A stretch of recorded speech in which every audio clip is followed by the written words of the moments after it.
2. They were watching the Saturday afternoon movie when Mr. Ferguson came to take her to Mrs. Deardorff's office. It was a movie about table manners called How to Act at Dinner Time, so she didn't mind leaving. But she was frightened. Had they found out that she never went to chapel? That she saved pills? Her legs trembled, and her knees felt funny as Mr. Ferguson, wearing his white pants and white t-shirt, walked her down the long hallway, down the green linoleum with black cracks in it. Her thick brown shoes squeaked on the linoleum, and she squinted her eyes under the bright fluorescent lights. The day before had been her birthday. No one had taken any notice of it. Mr. Ferguson, as usual, had nothing to say. He walked smartly down the hall ahead of her. At the door with the frosted glass panel and the words, Helen Deardorff, Superintendent, he stopped. Beth pushed open the door and went inside. A secretary in a white blouse told her to go on to the back office. Mrs. Deardorff was expecting her. She pushed open the big wooden door and walked in. In the red armchair sat Mr. Gans, wearing a brown suit. Mrs. Deardorff was sitting behind a desk. She peered at Beth over tortoiseshell glasses. Mr. Gans smiled self-consciously and rose halfway from the chair when she came in. Then he sat down again, awkwardly. "Elizabeth?" Mrs. Deardorff said. She had closed the door behind her and now stood a few feet away from it. She looked at Mrs. Deardorff. "Elizabeth, Mr. Gans tells me that you are a—" She adjusted the glasses on her nose. "A gifted child." Mrs. Deardorff looked at her for a moment, as though she were expected to deny it. When Beth said nothing, she went on. "He has an unusual request to make of us. He would like you to be taken to the high school on—" She looked over at Mr. Gans again. "On Thursday," Mr. Gans said. "On Thursday, in the afternoon. He maintains that you are a phenomenal chess player. He would like you to perform for the chess club." Beth said nothing. She was still frightened. Mr. Gans cleared his throat. "We have a dozen members, and I'd like you to play them." "Well," Mrs. Deardorff said, "would you like to do that? It can be arranged as a field trip." She smiled grimly at Mr. Gans. "We like to give our girls a chance for experience outside." That was the first time Beth had heard of it. She knew of no one who ever went anywhere. "Yes," Beth said. "I'd like to." "Good," Mrs. Deardorff said. "It's settled then. Mr. Gans and one of the girls from the high school will pick you up after lunch on Thursday." Mr. Gans got up to go, and Beth started to follow, but Mrs. Deardorff called her back. "Elizabeth," she said when they were alone, "Mr. Gans informs me that you have been playing chess with our custodian." Beth was uncertain what to say. "With Mr. Scheibel?" "Yes, ma'am." "That is very irregular, Elizabeth. Have you gone to the basement?" For a moment she considered lying, but it would be too easy for Mrs. Deardorff to find out. "Yes, ma'am," she said again. Beth expected anger, but Mrs. Deardorff's voice was surprisingly relaxed. "We can't have that, Elizabeth," she said. "As much as Methuen believes in excellence, we can't have you playing chess in the basement." Beth felt her stomach tighten. "I believe there are chess sets in the game closet," Mrs. Deardorff continued. "I'll have Ferguson look into it." A phone began ringing in the outer office, and a little light on the phone began flashing. "That will be all, Elizabeth. Mind your manners at the high school, and be sure your nails are clean." In Major Hoople, in the Funnies, Major Hoople belonged to the Owls Club. It was a place where men sat in big old chairs and drank beer and talked about President Eisenhower, and how much money their wives spent on hats. Major Hoople had a huge belly, like Mr. Scheibel, and when he was at the Owls Club with a dark beer bottle in his hands, his words came from his mouth in little bubbles. He said things like, "Harumph," and "Egad," in a balloon on top of the bubbles. That was a club. It was like the library reading room at Methuen. Maybe she would play the 12 people in a room like that. She hadn't told anyone, not even Jolene. She lay in bed after lights out and thought about it with an expectant quiver in her stomach. Could she play that many games? She rolled over on her back and nervously felt the pocket of her pajamas. There were 2 in there. It was 6 days until Thursday. Maybe Mr. Gans meant she would play 1 game with 1 person, and then 1 game with another, if that was how you did it. She had looked up phenomenal. The dictionary said extraordinary, outstanding, remarkable. She repeated these words silently to herself now. Extraordinary, outstanding, remarkable. They became a tune in her mind. She tried to picture 12 chessboards at once, spread out in a row on the ceiling. Only 4 or 5 were really clear. She took the black pieces for herself and assigned the whites to them, and then had them move pawn to king 4, and she responded with the Sicilian. She found she could keep 5 games going and concentrate on 1 at a time while the other 4 waited for her attention. From out at the desk down the corridor, she heard a voice say, "What time is it now?" And another voice reply, "Mother used to talk about the wee small hours." This was one of them. Beth kept playing chess, keeping 5 imaginary games going at once. She had forgotten about the pills in her pocket. The next morning, Mr. Ferguson handed her the little paper cup, as usual, but when she looked down into it, there were 2 orange vitamin tablets and nothing else.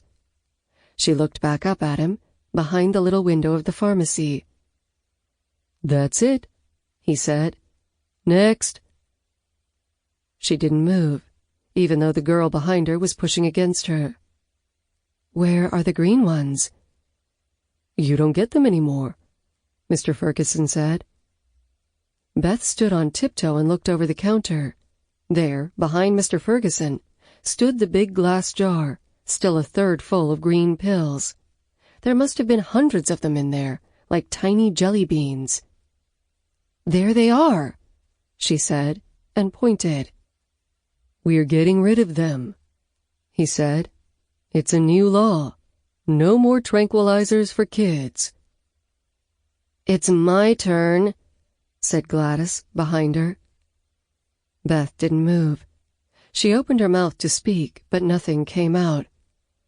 "It's my turn for vitamins," Gladys said, louder. There had been nights when she was so involved in chess that she had slept without pills.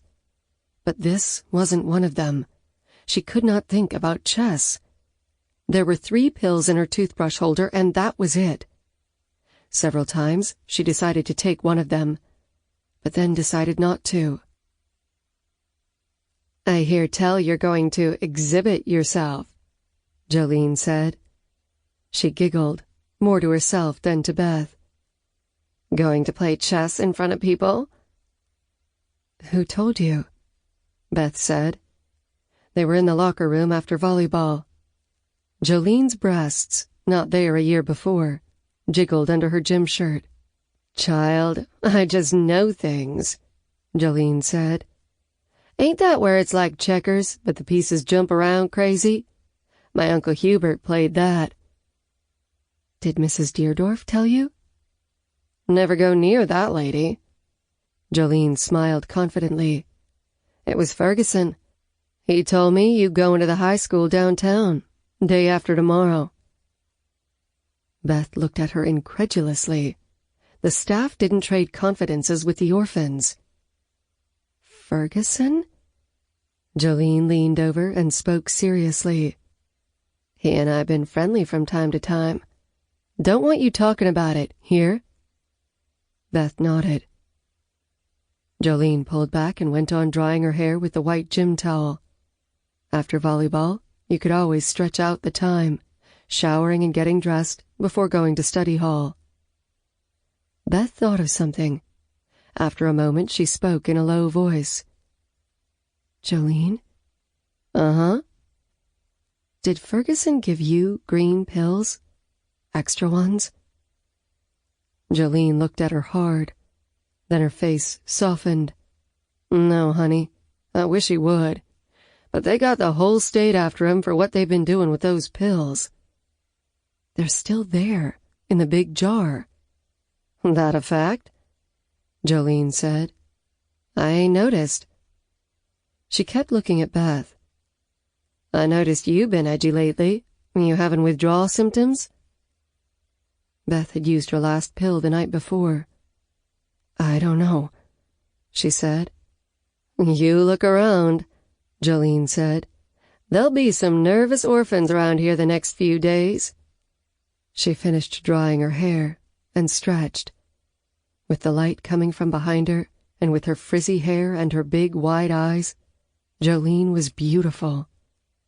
Beth felt ugly, sitting there on the bench beside her, pale and little and ugly. And she was scared to go to bed tonight without pills. She had been sleeping only 2 or 3 hours a night for the past 2 nights. Her eyes felt gritty, and the back of her neck, even right after showering, was sweaty. She kept thinking about that big glass jar behind Ferguson, filled with green pills 1/3 of the way up, enough to fill her toothbrush holder 100 times.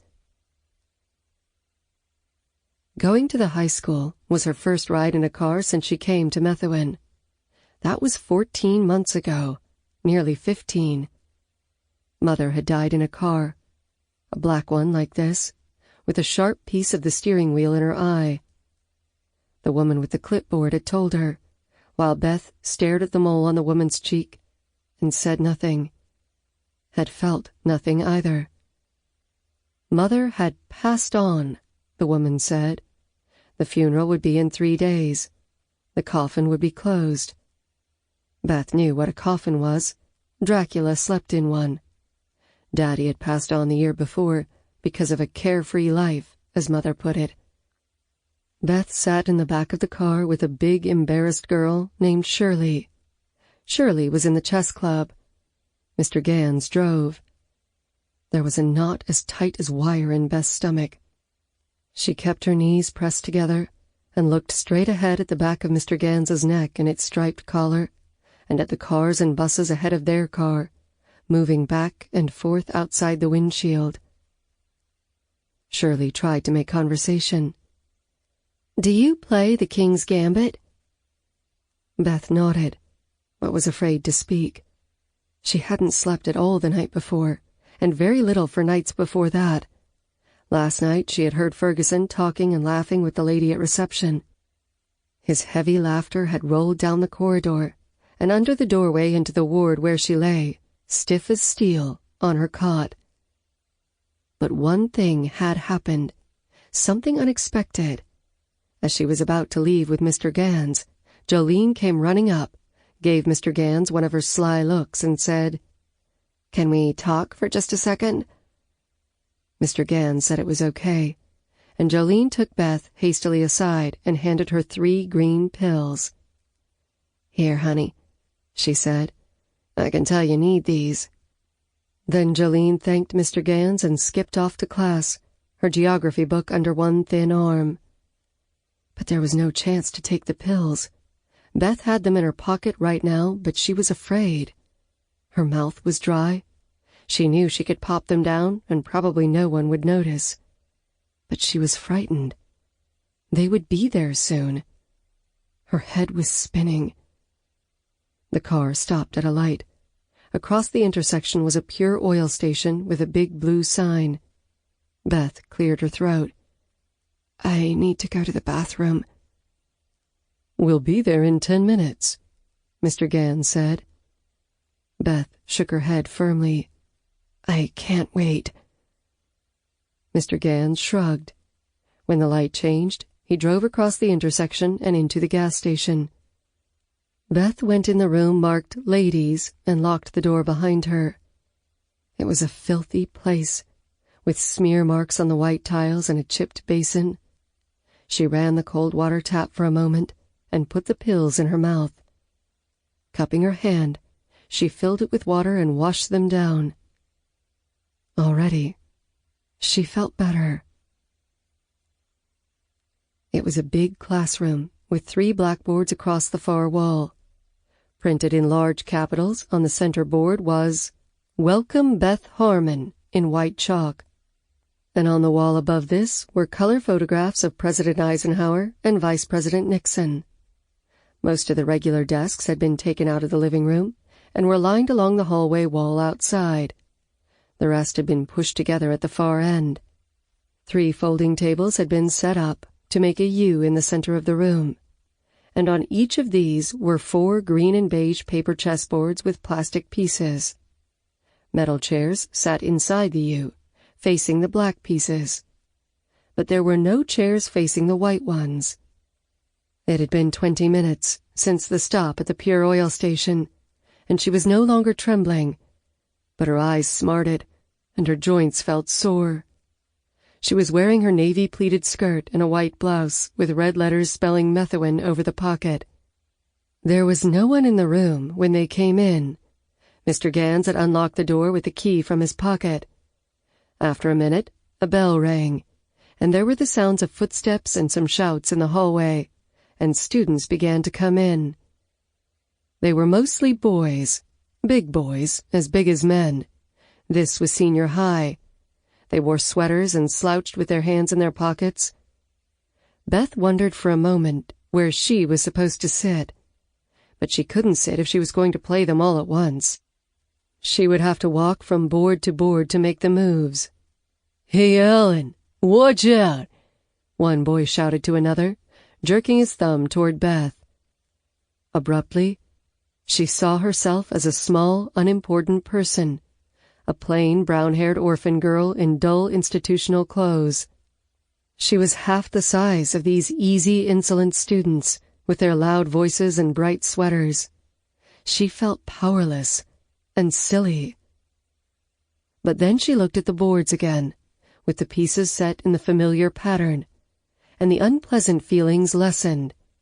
She might be out of place in this public high school, but she was not out of place with those 12 chessboards. "Take your seats and be quiet, please." Mr. Gans spoke with surprising authority. "Charles Levy will take board number 1, since he's our top player. The rest can sit where they want to. There will be no talking during play." Suddenly everyone was quiet, and they all began to look at Beth. She looked back at them, unblinking, and she felt rising in her a hatred as black as night. She turned to Mr. Gans. "Do I start now?" she asked. "With board number 1. "And then I go to the next one?" "That's right," he said. She realized that he hadn't even introduced her to the class. She stepped over to the first board, the one with Charles Levy sitting behind the black pieces. She reached out, picked up the king's pawn, and moved it to the 4th rank. The surprising thing was how badly they played. All of them. In the very first games of her life, she had understood more than they did. They left backward pawns all over the place, and their pieces were wide open for forks. A few of them tried crude mating attacks. She brushed those aside like flies. She moved briskly from board to board, her stomach calm and her hands steady. At each board, it took only a second's glance to read the position and see what was called for. Her responses were quick, sure, and deadly. Charles Levy was supposed to be the best of them. She had his pieces tied up beyond help in a dozen moves. In 6 more, she mated him on the back rank with a knight-rook combination. Her mind was luminous, and her soul sang to her in the sweet moves of chess. The classroom smelled of chalk dust, and her shoes squeaked as she moved down the rows of players. The room was silent. She felt her own presence centered in it, small and solid and in command. Outside, birds sang, but she did not hear them. Inside, some of the students stared at her. Boys came in from the hallway and lined up along the back wall to watch the homely girl from the orphanage at the edge of town, who moved from player to player with the determined energy of a Caesar in the field, a Pavlova under the lights. There were about a dozen people watching. Some smirked and yawned, but others could feel the energy in the room, the presence of something that had never, in the long history of this tired old schoolroom, been felt there before. What she did was, at bottom, shockingly trivial, but the energy of her amazing mind crackled in the room for those who knew how to listen. Her chess moves blazed with it. By the end of an hour and a half, she had beaten them all without a single false or wasted move. She stopped and looked around her. Captured pieces sat in clusters beside each board. A few students were staring at her, but most avoided her eyes. There was scattered applause. She felt her cheeks flush. Something in her reached out desperately toward the boards, the dead positions on them. There was nothing left there now. She was just a little girl again, without power. Mr. Gans presented her with a 2-pound box of Whitman's chocolates and took her out to the car. Shirley got in without a word, careful not to touch against Beth in the back seat. They drove in silence back to the Methuen home. 5 o'clock study hall was intolerable. She tried playing chess in her mind, but it seemed for once pale and meaningless after the afternoon at the high school. She tried reading geography, since there was a test the next day. But the big book was practically all pictures, and the pictures meant little to her. Jolene was not in the room, and she was desperate to see Jolene, to see if there were any more pills. Every now and then, she touched her blouse pocket with the palm of her hand in a kind of superstitious hope that she would feel the little hard surface of a pill. But there was nothing there. Jolene was at supper, eating her Italian spaghetti, when Beth came in and picked up her tray. She went over to Jolene's table before getting her food. There was another black girl with her, Samantha, a new one. Jolene and she were talking. Beth walked straight up to them and said to Jolene, "Have you got any more?" Jolene frowned and shook her head. Then she said, "How was the exhibit? You do okay?" "Okay," Beth said. "Haven't you got just one?" "Honey," Jolene said, turning away. "I don't want to hear about it." The Saturday afternoon movie in the library was The Robe. It had Victor Mature in it and was spiritual. All the staff was there, sitting attentive in a special row of chairs at the back, near the shuddering projector. Beth kept her eyes nearly shut during the first half hour. They were red and sore. She had not slept at all on Thursday night, and had dozed off for only an hour or so Friday. Her stomach was knotted, and there was the vinegar taste in her throat. She slouched in her folding chair, with her hand in her skirt pocket, feeling the screwdriver she had put there in the morning. Walking into the boys' woodworking shop after breakfast, she took it from a bench. No one saw her do it. Now she squeezed it in her hand until her fingers hurt, took a deep breath, stood up, and edged her way to the door. Mr. Ferguson was sitting there, proctoring. "Bathroom," Beth whispered. Mr. Ferguson nodded, his eyes on Victor Mature, bare-chested in the arena.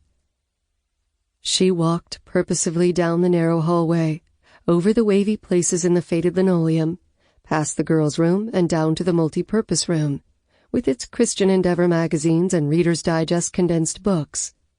And, against the far wall, the padlocked window that said, Pharmacy.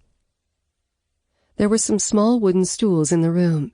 She picked up one of them. There was no one around. She could hear gladiatorial shouts from the movie in the library, but nothing else except her footsteps. They sounded very loud. She set the stool in front of the window and climbed onto it. This put her face on a level with the hasp and padlock at the top. The window itself, made of frosted glass with chicken wire in it, was framed in wood. The wood had been thickly painted with white enamel. Beth examined the screws that held the painted hasp. There was paint in their slots. She frowned, and her heart began to beat faster. During the rare times when Daddy had been home and sober, he had liked to do little jobs around the house. The house was an old one in a poorer part of town, and there was heavy paint on the woodwork. Beth, 5 and 6 years old, had helped Daddy take the old switch plates and outlet plates off the walls with his big screwdriver. She was good at it, and Daddy praised her for it. "You catch on real quick, sweetie pie," he said. She had never been happier. But when there was paint in the screw slots, he would say, "Let Daddy fix that for you," and would do something to get the screw head ready so that all she had to do was put the blade in the slot and turn. But what did he do to get that paint away? And which way should you turn the screwdriver? For a moment, she almost choked in a sudden flush of inadequacy. The shouts from the film arena rose to a roar, and the volume of the frenetic music rose with it. She could get down off the stool and go back and take her seat. But if she did that, she would go on feeling the way she felt now. She would have to lie in bed at night with the light from under the door in her face, and the sounds from the corridor in her ears, and the bad taste in her mouth, and there would be no relief, no ease in her body. She took the screwdriver handle and banged the 2 big screw heads with it. Nothing happened. She gritted her teeth and thought hard. Then she nodded grimly, took a fresh purchase on the screwdriver, and, using the corner of its blade, began to chisel out the paint. That was what Daddy had done. She pressed with both hands, keeping her feet firmly on the stool, and pushed along the slot. Some paint chipped loose, exposing the brass of the screw. She kept pushing with the sharp corner, and more came loose. Then a big flake of paint fell off, and the slot was exposed. She took the screwdriver in her right hand, put the blade carefully in the slot, and turned. To the left, the way Daddy had taught her. She remembered it now. She was good at remembering. She twisted as hard as she could. Nothing happened. She took the screwdriver away from the slot, gripped it in both hands, and put the blade back in. Then she hunched her shoulders together and twisted until her hands felt sharp pains in them. And suddenly, something squeaked, and the screw loosened. She kept twisting until she could take it out the rest of the way with her finger and put it in her blouse pocket. Then she went to work on the other screw. The part of the hasp she was working on was supposed to be held by 4 screws, 1 at each corner, but only 2 had been put in. She had noticed this during the past several days, just as she had checked every day at vitamin time to see if the green pills were still there in the big jar. She put the other screw in her pocket, and the end of the hasp came loose by itself, with the big padlock still hanging there, the other end supported by the screws that held it to the window frame. It had not taken her long to understand that you would have to remove only half a hasp, not both halves, the way it had looked at first. She pulled open the window, leaning back so it could go by her, and put her head inside. The light bulb was off, but she could see the outline of the big jar. She put her arms inside the opening and, standing on tiptoe, pushed herself as far forward as she could. That put her belly on the sill of the window. She began to wriggle, and her feet came away from the stool.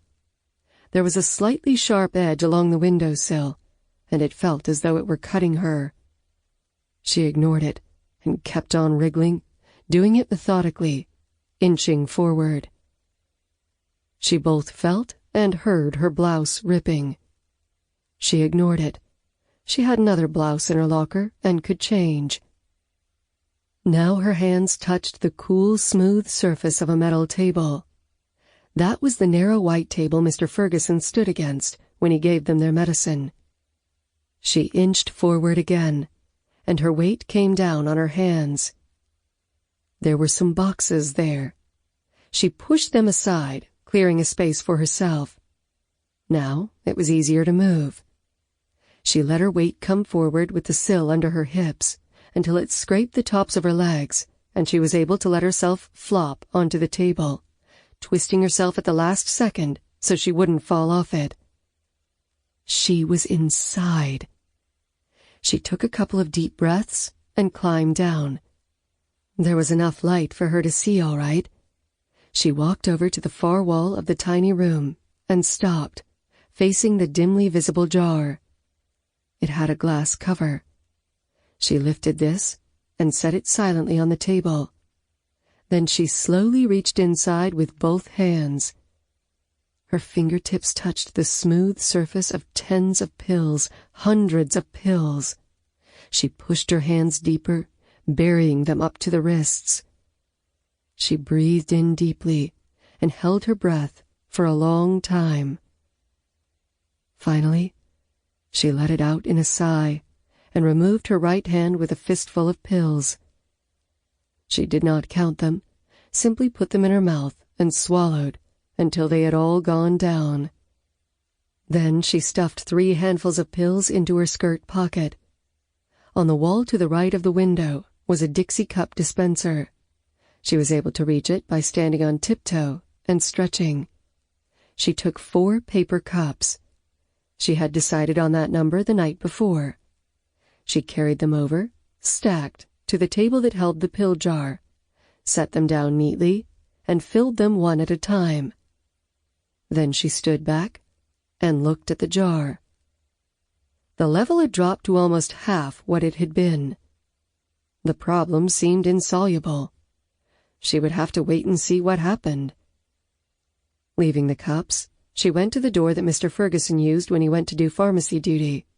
She would leave that way, unlocking it from the inside, and make 2 trips to carry the pills to the metal stand by her bed. She had a nearly empty Kleenex box to put them in. She would spread a few sheets of Kleenex on top and put the box in the bottom of her enameled nightstand, under her clean underwear and socks. But the door would not open. It was locked in some serious way. She examined the knob and latch, feeling carefully with her hands. There was a thick, heavy sensation at the back of her throat as she did this, and her arms were numb, like the arms of a dead person. What she had suspected when the door wouldn't open turned out to be true. You had to have a key, even from the inside. And she could not climb back out the little window carrying 4 Dixie cups full of tranquilizers. She grew frantic. They would miss her at the movie. Ferguson would be looking for her. The projector would break down and all the children would be sent into the multi-purpose room with Ferguson monitoring them, and here she would be. But deeper than that, she felt trapped. The same wretched, heart-stopping sensation she had felt when she was taken from home and put in this institution, and made to sleep in a ward with 20 strangers, and hear noises all night long that were, in a way, as bad as the shouting at home when Daddy and Mother were there. The shouting from the brightly lit kitchen. Beth had slept in the dining room on a folding cot. She felt trapped then, too, and her arms were numb. There was a big space under the door that separated dining room from kitchen. The light had streamed in under it, along with the shouted words. She gripped the doorknob. and stood still for a long moment, breathing shallowly. Then her heart began beating almost normally again, and feeling came back into her arms and hands. She could always get out by climbing through the window. She had a pocket full of pills. She could set the Dixie cups on the white table inside the window, and then, when she was back on the stool outside, she could reach in and take them out, one at a time. She could visualize it all, like a chess position. She carried the cups over to the table. She had begun to sense in herself an enormous calm, like the calm she had felt that day at the high school when she knew she was unbeatable. When she set down the fourth cup, she turned and looked back at the glass jar. Ferguson would know that pills had been stolen. That could not be hidden. Sometimes her father had said, "In for a dime, in for a dollar." She took the jar over to the table and poured the contents of the Dixie cups back into it, stepped back, and checked. It would be simple to lean over from the outside and lift the jar out. She knew, too, where she could hide it, on the shelf of a disused janitor's closet in the girls' room. There was an old galvanized bucket up there that was never used. The jar would fit into it. There was also a short ladder in the closet, and she could use it safely, because a person could lock the door on the girls' room from the inside. Then, if there was a search for the missing pills, even if they found them, they couldn't be traced to her. She would take only a few at a time, and wouldn't tell anyone, not even Jolene. The pills she had gulped down a few minutes before were beginning to reach her mind. All of her nervousness had vanished. With clear purposefulness, she climbed up on Mr. Ferguson's white table, put her head out the window, and looked around her at the still empty room. The jar of pills was a few inches from her left knee. She wriggled her way through the window and onto the stool. Standing up high there, she felt calm, powerful, in charge of her life. She leaned forward dreamily and took the jar by its rim in both hands. A fine relaxation had spread through her body. She let herself go limp, staring down into the depths of green pills. Stately music came from the movie in the library. Her toes were still on the stool, and her body was loosely jackknifed over the window ledge. She no longer felt the sharp edge. She was like a limp rag doll. As her eyes lost focus, the green became a bright, luminous blur. "Elizabeth?" The voice seemed to come from a place inside her head.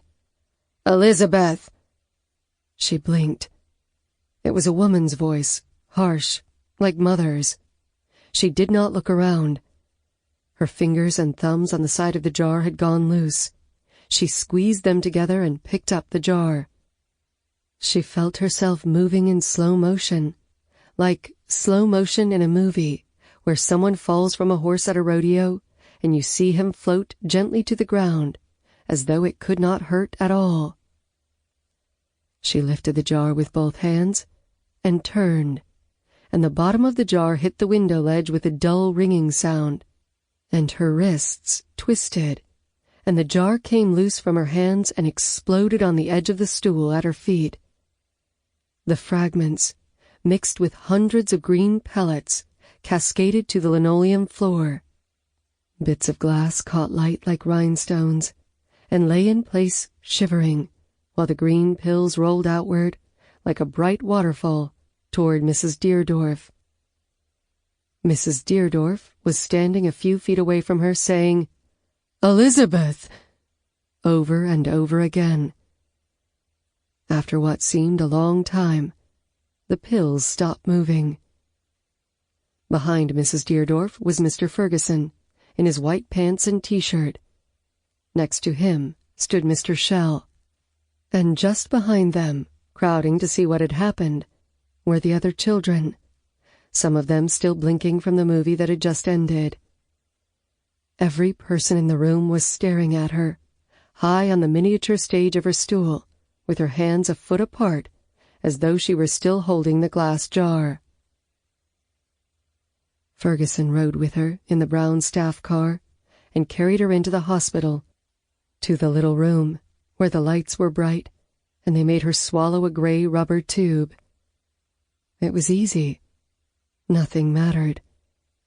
She could still see the green mound of pills in the jar.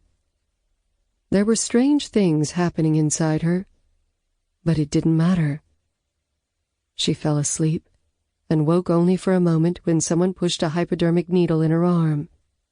She did not know how long she was there, but she did not spend the night. Ferguson drove her back the same evening. She sat in the front seat now, awake and unworried. The hospital was on the campus where Ferguson was a graduate student. He pointed out the psychology building as they drove past it. "That's where I go to school," he said. She merely nodded. She pictured Ferguson as a student, taking true-false tests and holding his hand up when he wanted to leave the room. She had never liked him before, had thought of him as just one of the others. "Jesus, kid," he said. "I thought Deerdorf would explode." She watched the trees go by outside the car window. "How many did you take? 20? "I didn't count." He laughed. "Enjoy 'em," he said. "It'll be cold turkey tomorrow." At Methuen, she went directly to bed and slept deeply for 12 hours. In the morning, after breakfast, Ferguson, once again his usual distant self, told her to go to Mrs. Deerdorf's office. Surprisingly, she wasn't afraid. The pills had worn off, but she felt rested and calm. While getting dressed, she had made an extraordinary discovery. Deep in the pocket of her serge skirt, survivors of her being caught, her trip to the hospital, her undressing and then dressing again, were 23 tranquilizers. She had to take her toothbrush out of its holder to get them all in. Mrs. Deerdorf kept her waiting almost an hour. Beth didn't care. She read in National Geographic about a tribe of Indians who lived in the holes of cliffs. Brown people with black hair and bad teeth. In the pictures, there were children everywhere, often snuggled up against the older people. It was all strange. She had never been touched very much by older people, except for punishment. She did not let herself think about Mrs. Deerdorf's razor strop. If Deerdorf was going to use it, she could take it. Somehow she sensed that what she had been caught doing was of a magnitude beyond usual punishment. And deeper than that, she was aware of the complicity of the orphanage that had fed her and all the others on pills that would make them less restless, easier to deal with. Mrs. Deerdorf did not invite her to sit. Mr. Shell was seated on Mrs. Deerdorf's little blue chintz sofa, and in the red armchair sat Miss Lonsdale. Miss Lonsdale was in charge of chapel. Before she had started slipping off to play chess on Sundays, Beth had listened to some of Miss Lonsdale's chapel talks. They were about Christian service and about how bad dancing and communism were, as well as some other things Miss Lonsdale was not specific about. "We have been discussing your case for the past hour, Elizabeth," Mrs. Deerdorf said. Her eyes, fixed on Beth, were cold and dangerous. Beth watched her and said nothing. She felt something was going on that was like chess. In chess, you did not let on what your next move would be. "Your behavior has come as a profound shock to all of us. Nothing." For a moment, the muscles at the sides of Deerdorf's jaw stood out like steel cables. "Nothing in the history of the Methuen home has been so deplorable. It must not happen again." Mr. Shell spoke up. "We are terribly disappointed." "I can't sleep without the pills," Beth said. There was a startled silence. No one had expected her to speak. Then Mrs. Deerdorf said, "All the more reason why you should not have them." But there was something odd in her voice as though she were frightened. "You shouldn't have given them to us in the first place," Beth said.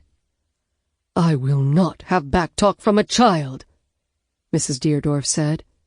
She stood up and leaned across the desk toward Beth. "If you speak to me like that again, you will regret it." The breath caught in Beth's throat. Mrs. Deardorff's body seemed enormous. Beth drew back, as though she had touched something white-hot. Mrs. Deardorff sat down and adjusted her glasses. "Your library and playground privileges have been suspended. You will not attend the Saturday movies, and you will be in bed promptly at 8 o'clock in the evenings. Do you understand?" Beth nodded. "Answer me." "Yes." "You will be in chapel 30 minutes early, and will be responsible for setting up the chairs.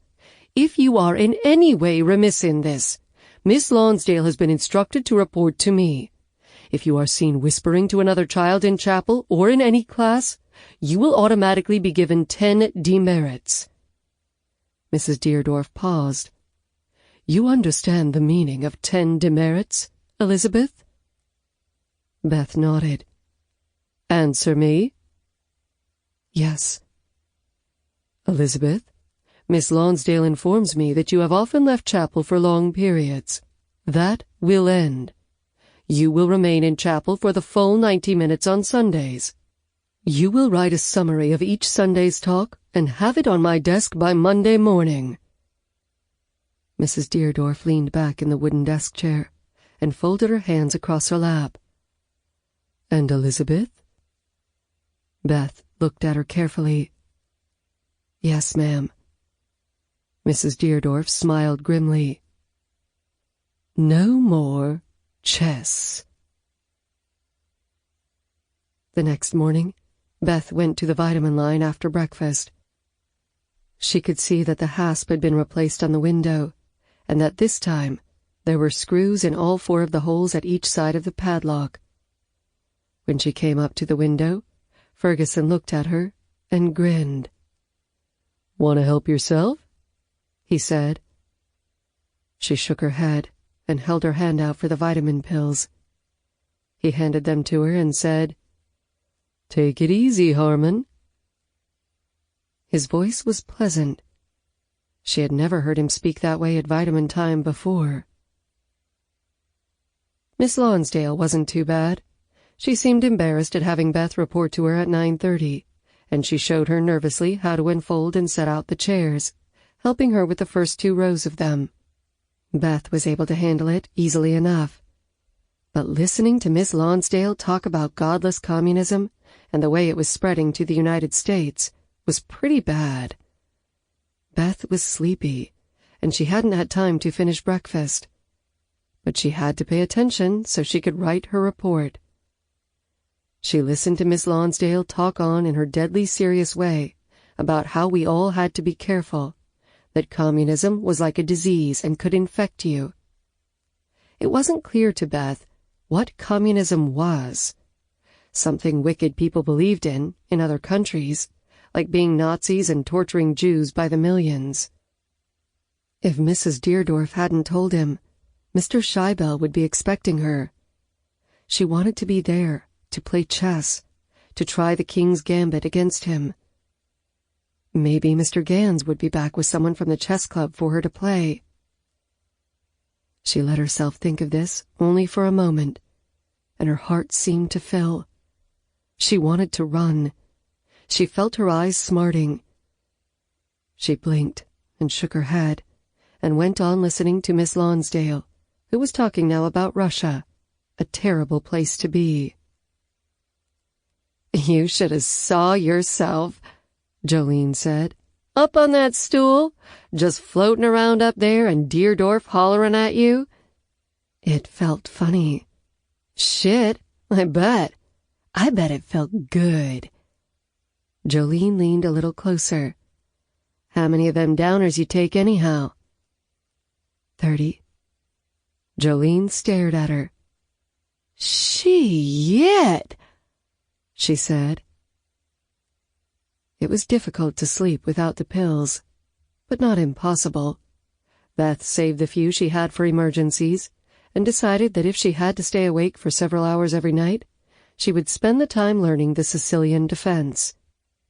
There were 57 printed pages on the Sicilian in modern chess openings, with 170 different lines stemming from PQB4. She would memorize and play through them all in her mind at night. When that was done, and she knew all the variations, she could go on to the Perk and the Nimzovich and the Ruy Lopez. Modern chess openings was a thick, dense book. She would be all right. Leaving geography class one day, she saw Mr. Scheibel at the end of the long hallway. He had a metal bucket on wheels with him and was mopping. The students were all going the other way, to the door that led to the yard for recess. She walked down to him, stopping where the floor was wet. She stood for about a minute, until he looked up at her. "I'm sorry," she said. "They won't let me play anymore." He frowned and nodded, but said nothing. "I'm being punished. She looked at his face. It registered nothing. "I wish I could play more with you." He looked for a moment as if he was going to speak, but instead he turned his eyes to the floor, bent his fat body slightly, and went back to mopping. Beth could suddenly taste something sour in her mouth. She turned and walked back down the hall. Jolene said there were always adoptions around Christmas. The year after they stopped Beth from playing chess, there were 2 in early December. Both pretty ones, Beth thought to herself. "Both white," Jolene said aloud. The 2 beds stayed empty for a while. Then one morning before breakfast, Ferguson came into the girls' ward. Some of the girls giggled to see him there with the heavy bunch of keys at his belt. He came up to Beth, who was putting on her socks. It was near her 10th birthday. She got her second sock on and looked up at him. He frowned. "We got a new place for you, Harmon. Follow me." She went with him across the ward, over to the far wall. One of the empty beds was there, under the window. It was a bit larger than the others and had more space around it. "You can put your things in the nightstand," Ferguson said. He looked at her for a minute. "It'll be nicer over here." She stood there, amazed. It was the best bed in the ward. Ferguson was making a note on a clipboard. She reached out and touched his forearm with her fingertips, where the dark hairs grew above his wristwatch. "Thank you," she said.